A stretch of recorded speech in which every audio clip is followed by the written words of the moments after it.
Welcome back, everybody. It's time to go fast. We're going to play some Sonic Forces here at live from E3. We're joined by Aaron Weber from Sega. Thanks for being here, man. Thanks for having me. Good to be here. So, yeah, you've got a strong bond with Sonic the Hedgehog. Yes. Some would say that in many ways you are Sonic the Hedgehog. Yeah, there's obviously the infamous, Sonic the Hedgehog Twitter account that you are, largely responsible for. So thank you for bringing lots of joy to our lives. Shall we dive into the game? Let's do it. Yeah. Awesome. So we're going to take a look at two Sonic games today. The first one's going to be Sonic Forces. It is the game that Sonic Team is working on. They built a brand new engine called the Hedgehog Engine 2. I'm going to try and talk and demo at the same time, so forgive me if I'm boosting into walls or something as we go. But there are three unique gameplay styles in Sonic Forces. The first is Modern Sonic, we're going to show off right here. As Modern Sonic, we've kind of evolved what fans and critics alike said they love most about Sonic the Hedgehog, like Sonic Colors, Sonic Generations. Actually, speaking of colors, these guys, the wisps right here, fill up our boost bar, and then we can use the boost button just like that to kind of blaze through any obstacles or enemies in our path.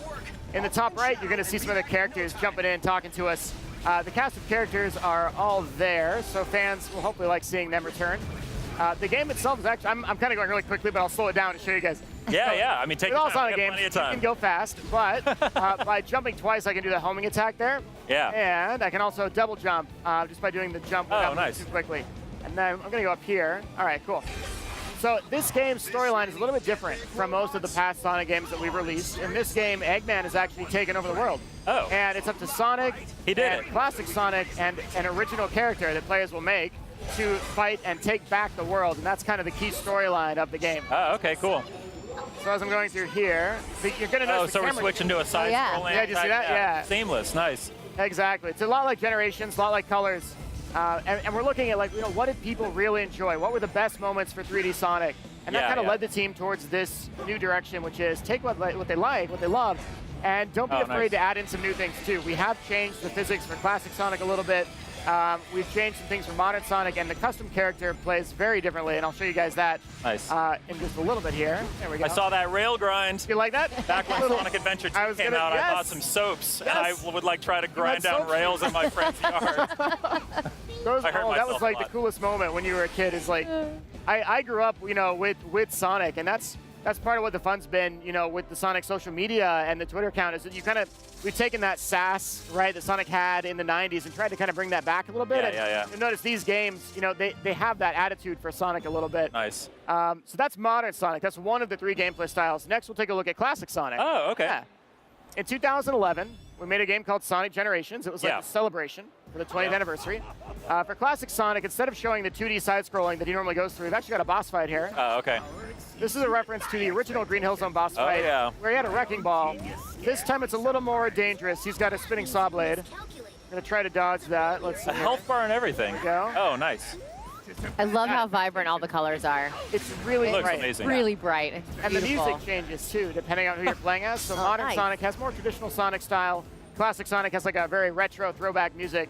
And then the hero and just like the first game, he then has a second massive phase with giant drills and everything. It wouldn't be a boss fight without multiple phases, right? So now we got to jump here. Stop these blocks from hitting us in the face. There we go. We're going to bounce some of these back towards him.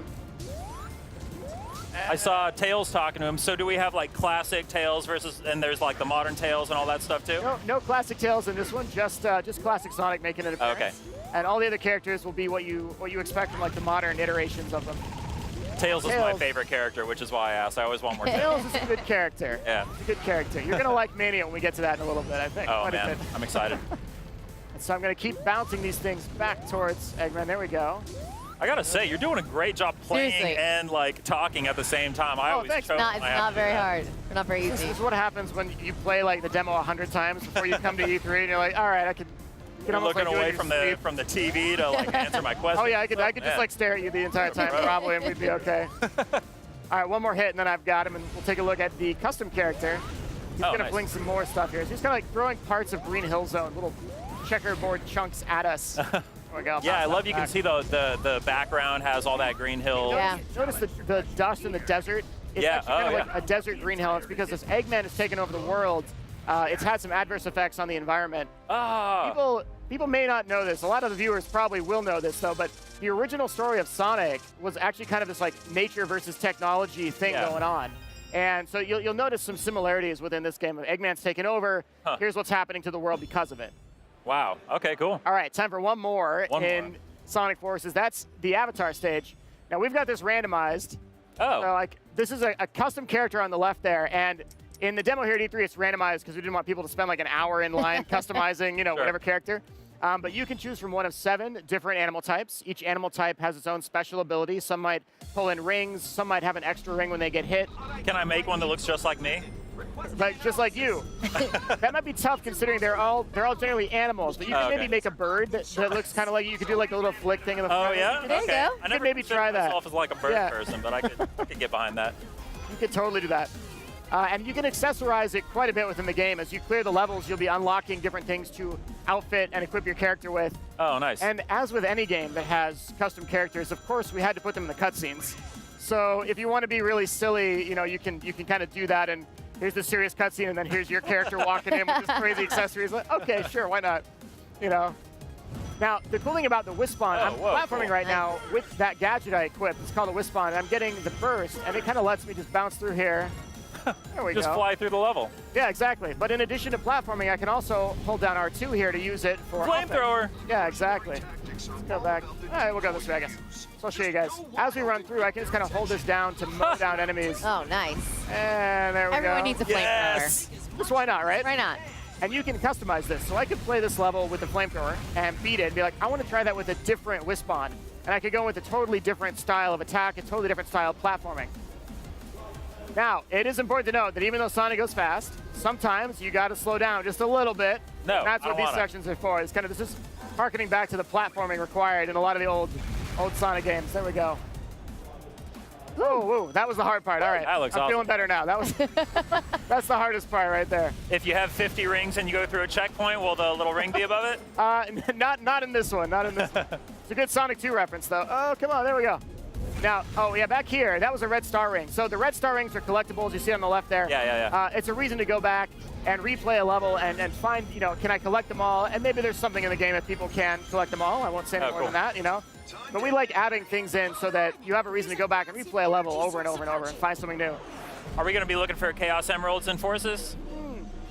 We haven't said anything about Chaos Emeralds just yet. So the storyline and kind of what it is, the reason that Eggman's taken over the world will all be revealed in the future. Yeah. Cool. Here I'm jumping ahead, Justin. Jumping ahead. He's asking the good questions. Gotta hand it to him. All right, now I'm using the bumpers at this point, R1, L1, to kind of jump left and right. I'm trying to dodge these sections that this giant enemy crab robot is throwing at us. I know what you did there. Did you catch that? I caught it. Now, we're not going to flip it on its back for massive damage or anything else, but what we are going to do is just keep dodging, and then kabam! Boom! Great! Hey, check it out. Whoa! Oh, cool. So we go into this little cinematic moment. We're going to wrap. We have like a little grappling hook we use to wrap around the crab's legs, spin it over, and then there we go. And so that's kind of how the custom character plays. Wow. Cinematic moment. Yeah, surprise. So are the wisps and everything, is that limited to the custom character, or can Sonic use those as well? So Sonic uses primarily just the boost wisps for his boost gameplay, and then your custom character is going to get to use whatever type of wispons that you collect as you go through the game. So it really is 3 different ways to play the game. It totally is, and even the controls for the custom character are a little bit different from modern Sonic. Nice. And that's because we didn't want to make just Generations 2. Sure. And we wanted to add something that kind of evolved the gameplay a little bit. And so that's why what you saw there was very unique as we got to all 3. Well, even you said, like, even the avatars, they have different weapon options, and they have different characteristics. You could actually go back and play it with each of those differently every time. That's right. And some parts of the levels will have specific sections built for different wispons. Oh, cool. So you'll see a trail of rings maybe, and the lightning one will let you follow that trail into the sky to get a secret path, right? So there's all sorts of things hidden in there to encourage people. Once you've beaten it once, you haven't seen everything. Go back, try it again, and keep finding out more. Nice. Very cool. So, that's Sonic Forces. When is Sonic Forces coming out? Sonic Forces comes out this holiday. Ooh, this holiday? Yeah, nice. this holiday. It's going to be a year of 2 Sonic games. Well, Forces comes out the end of the year, the holiday, yeah. And then there's another Sonic game that we're also here to talk about. Shall we dive in and start talking about Sonic Mania? Let's do it. Let's talk about Sonic Mania. Okay, cool. Sonic Mania is a game that I'm personally very excited for as a longtime fan of Sonic. Ever since I was a kid, I've been a fan of Sonic 2, the original trilogy and all that. This feels like a true follow-up to the original trilogy plus Knuckles. How's the reception been since you guys announced it? Okay, first I caught the and Knuckles that you just threw in. That was good. Yeah, this was a game that started off. Oh, here we go. You can see it. This was a game that started off as this idea of what if we did a new Sonic game that looked and played like it came out in the mid-90s. That looked and played, like it could have come out on the Sega Saturn back in the day, like. And that was the coolest thing about this is not only is it a really fun game to play and it's very authentic, but the team behind it is also kind of a special story too. Yeah, hardcore Sonic fans working on it, right? Essentially, but more than just fans, they're actually professional developers. And one of the main guys, Christian Whitehead, did the mobile remasters of Sonic CD and Sonic 2 and Sonic 1. And every time we did a remaster, it would be better than the game originally was. He'd be like adding things in and like, I put Tails in here. Hope that's okay. I'd be like, yeah. Yeah. And so we got to the end of that, and it was just like, instead of always doing remasters, what if we did something that added new content that could be on consoles, that would be a really huge gift for Sonic fans? And they came in and pitched the idea, and now we have this amazing team of indie developers. They're all very good at what they do that are making this game, and we're so thrilled for it. It really feels like a celebration of Sonic as a character and as a franchise and as a symbol of the 90s and of our culture and everything. It looks fantastic. So this is like a throwback to the classic Sonic, but what new features did you guys add that weren't in any of them before? There's a lot of stuff in there. One of the big things that we talked about already is that classic Sonic, in the old games, all right, so we have Tails, Knuckles, and Sonic, right? Tails can fly. You know that because you love Tails, right? Knuckles can glide, and he can, like, hit a wall and climb up the wall, right? And punch stuff. And he can punch stuff. Okay, that was in our trailer. Yep. And then... I'm a big fan, I told you. it was a good trailer, yeah. And then Sonic, though, didn't have anything. Like, he could curl up into a ball, but so could the other characters. We're like, wait a minute, this is kind of imbalanced. Sonic doesn't have any ability. And so Christian and the team said, we have an idea. It's this thing called the drop dash. And if you jump and hold the jump button a second time, when you hit the ground, you'll instantly spin dash. Which is kind of cool because the spin dash, Sonic's in a ball and he curls up and goes really fast, right? And it's that, but it's a little boost of speed. And you wouldn't think that little bitty boost of speed would have that big of an impact on the gameplay. But actually it does. It has a huge impact on the gameplay. And so we think speedrunners are going to have a good time with that. So are there like levels designed with that in mind where people, the designers as they're making it, they consider like, we think the player should do a drop dash here, then we'll never force you to do it. Never force you to do it. That's the thing about Sonic is it's a game that is built for anyone to play. Whether you've played Sonic every game over the last 25 years or whether you've not touched it since the 90s, you could play Sonic Mania and go, oh, I remember this. I get this. This feels the same, right? Here's Chemical Plant, actually, that we're showing off now with Knuckles. This is a good example of another thing that we've added and changed. This is a totally new act. This did not exist in Sonic 2. But what you see here are the blue water that was in Sonic 2. Yeah. You can turn it into a gel now in our version of Chemical Plant Act 2, and you can bounce on that. I still have nightmares about drowning in the chemical plant, though. I've told many people here at E3 that if you need a good alarm clock to wake up to, perhaps the best one is the drowning music from Sonic the Hedgehog. That's a good call. You will wake up screaming every morning. Oh my God, it's terrible. Yeah, the sound really is really important in this. I mean, it sounds exactly like it used to. Of course. Did you guys have to like remaster everything and then like, revamp all the tunes, or did you start fresh?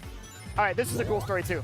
So I've told you already, that a lot of the developers are big fans of Sonic that are now professionals. Christian, Simon, the team at Pagoda West, those are the key main devs. But the musician is much the same. This is a guy that got his start doing fan remixes of Sonic music on YouTube. Oh, no way. And now he is developing professionally for the game, making the original soundtrack. And his name is T. Lopes. Cool. Yeah, and T is fantastic. He's taken a lot of the original tracks and completely remixed them. He's totally updated them. And then for the new zones that we've got Mirage Saloon, we've got Studiopolis. These are brand new zones that were never seen in a Sonic game or even referenced in most cases. And he's made totally different tracks. And so we're pretty stoked for those. We've put a couple of those on YouTube and given them out to people. Like, listen, the music for Sonic games is almost consistently always really good. Yeah. And T has done a phenomenal job living up to that bar and, in my opinion, even surpassing it. I'm a sucker for great music and games. And Sonic 2 is one of the best gaming soundtracks of all time. So I'm super excited. So this game is, of course, being made for PlayStation 4, current gen consoles, but it still retains. It looks like they're working within the constraints of the old, the Sega Genesis and older consoles. How closely are they trying to stay within those boundaries, or how are there areas where they're letting themselves kind of go wild with the new hardware? It's interesting. This is a good question. They have kind of limited themselves to a certain extent, and the era they're trying not to go past is around that mid to late 90s era, but before the 128-bit. This is, we're talking like, you know, the 32-bit like Sonic CD area. Exactly. Like kind of around that point. Like, what might you have seen? The cool thing is that it was roughly that time that audio started getting really interesting in games, and the audio quality started jumping up from the chip tunes that we were used to something really cool, real instruments, right? And then as far as the rest of the game is concerned, yeah, the graphics and everything you see, it looks a lot like what you might have seen in the ONES, but there's some other little tweaks and things in there that it's actually a little bit better. One of the artists, his name is Tom, the lead artist, he's updated and gone through with every single sprite you see in the game, whether it's, you know, Knuckles like we're seeing here, whether it's the enemies you're seeing floating around. Wow. Not only have they updated all of the sprites, but they've also gone in and added frames of animation. So you may not notice it at first, like, oh, Sonic's running, you know, but maybe it looks a little smoother, and that's because they've added frames of animation that at first you take it for granted, right? Oh, it's cool. but it's there. Here's one of the new zones. This is looks Mirage incredible. Saloon, playing his Tails here. Brand new zone. There's a wanted poster for Knack the Weasel in the background. He's like a really kind of random, obscure character. The Sonic fans, you know, we all know him and love him. Yeah. That's nice. There's all these little Easter eggs because, like you said, you know, if you haven't played it since then, you can jump right in. But for those like hardcore fans like Justin here, I think they're going to be the ones that go, "Oh my God, I saw that." I think those call-outs are for people who are even more hardcore than me. Yeah. I've seen folks like Nick Robinson from Polygon is catching all this stuff as you guys are releasing new gameplay footage. He's like, "Wait, that's the Hornet van. Hold on a second." I'm having fun watching him react to a lot of this stuff as it comes out. Yeah. We've had a great time just showing him the little things in the game, like watching his face. Okay, the gun catapult I think is like my favorite thing we've seen so far. Yeah, it's a little. I love that. And it moves like up and down, and you can use it to adjust where you want to launch yourself. Yeah. It's kind of neat. Every Sonic game generally has multiple paths, right? Yeah. And so Sonic Mania, it's not a 40-hour RPG, right? It's meant to be like the originals, you know, in terms of length. And like the originals, you want to beat it once and be like, okay, I'm going to go back through and I'm going to play as a different character, or I'm going to try and collect more things this time and see what happens, you know? And that's why there's multiple routes through every level. So as Tails, okay, here's another cool thing. Did either of you guys have siblings growing up that you played with video games? Mm-hmm. Sure. Okay, so I had a little brother, and I've told the story a couple times now, but my little brother always wanted to play with me, right? Play Sonic. And I just wanted to play Sonic. But Mom was always like, you need to let him play. And I'm like, okay. So just like on the old version of Sonic, you can have a second person pick up a controller and play as Tails. Nice. And Sonic and Tails can run around together, and Tails can fly Sonic around. You can actually like grab on. And so a second player can help out. The reason it's cool in Sonic Mania is that though it might have been really for siblings back in the day, these days it's also kind of a neat tool for parents to use with their children. So, you know, if one generation wants to introduce Sonic to their kids, they can do that playing as Tails or as Sonic and have the other person be there and be influential. It's kind of a cool feature. That's awesome. Well, I'm super excited about Sonic Mania. Meredith, do you have any other questions? Any chance there'll be any like time trial competitions that people can post their scores for? Given that it's Sonic, you know speed is going to be a key element of this game, right? There are still things related to Sonic Mania that we have not talked about yet. The game's coming out really soon. It's only a couple months away, but there's a lot that we have tried to kind of keep secret. And I know it's going to leak at some point right around launch, and that's okay, but the goal here being that we want to surprise our fans. It turns into a glistening 3D Sonic game. Surprise. No, I promise you won't do that. Big the cat just shows up out of nowhere.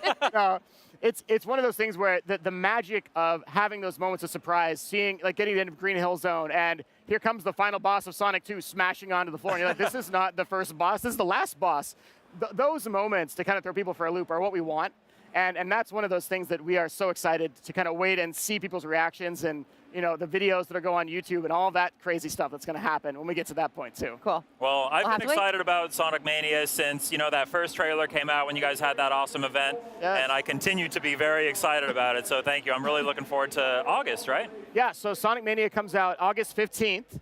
It just went up for pre-order, actually. We have a really nice collector's edition that a lot of us internally at Sega have been spending like the last 8 months of our lives like making sure it is in perfect condition. It looks incredible, and it's a lot bigger than I thought it was going to be too. Yeah, it's not. Some people think, oh, it's a little statue. No, it's like it's a statue. Yeah, like, it's not massive. a big, nice base. We're pretty stoked. So, yeah, it looks amazing. Yeah. So anything else you want to say to PlayStation fans out there before we let you go? Yeah, well, I think one of the key things for us is that Sonic Mania is built for PlayStation fans that either are still with Sonic or even may not have played Sonic in a long time. And we're here to tell you, PlayStation fans, it's okay to love Sonic again. It's all right. It's time. Like, it's cool now. And this is going to be the game. I think it's going to start with Mania, and it's going to continue, hopefully, through towards Forces, where people are going to come by and play this game and go, this is really good. Like, this is remarkably good. And that's what we want people to feel, and that's the happiness we want them to have when they play Sonic Mania on August 15th. Awesome. Awesome. Well, I'm super excited. Like I said, that's Sonic Mania. It's coming to PlayStation 4 this August. Aaron, thank you so much for being here. Thanks for having me. Stay tuned to the PlayStation Live from E3. We'll have so much more coming up soon. PlayStation